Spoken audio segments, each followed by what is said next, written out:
Acute ovarian torsion during pregnancy is a fairly uncommon complication with a high patient morbidity and fetal mortality if not immediately treated.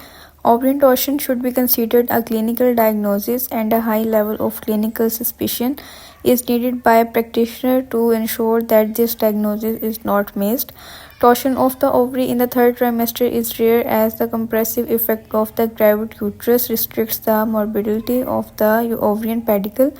However, this case clearly demonstrates that it can occur and needs to be considered as a differential diagnosis when patients present with an acute abdominal pain.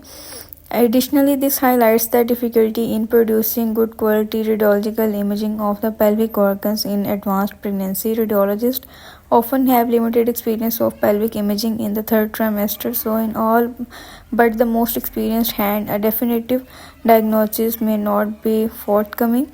This case serves to remind us of the importance of clinical acumen alongside diagnostic tests, as well as ensure that correct incision is performed to ensure good surgical access. Furthermore, the ultrasound scan examination in early pregnancy should also address the cervix and the adnexa, leading to early diagnosis and management of ovarian masses, thus avoiding later emergency situations and the possibility of preterm deliveries.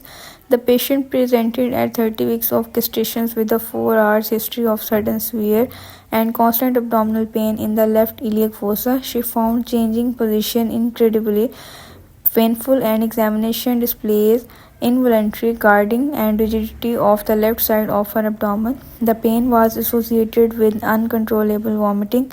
This was no history of vaginal bleeding, and normal fetal movements had been felt. Ultrasound assessment demonstrated fetal heart movements, phallic presentation, and an anterior high length placenta. Internal os was closed, and cervical length was 32 mm. Precious LCS scar appear healthy for the gestation. On further examination, the left adnexal region demonstrated approximately 6 into 4 cm sized left ovarian dermoid with twisted pedicle. Fetal monitoring using cardiography was reassuring. On opening the abdominal cavity through a midline laparotomy incision, a large purple but not necrotic left side mass was noted. The left ovary was then examined, and it was dotted thrice and appeared as a purple enlarged structure of 4 into 6 cm. There were some well pursued white parts noted on the ovary. On close examination, a cystectomy of the left dermoid and evacuation of blood clots were performed.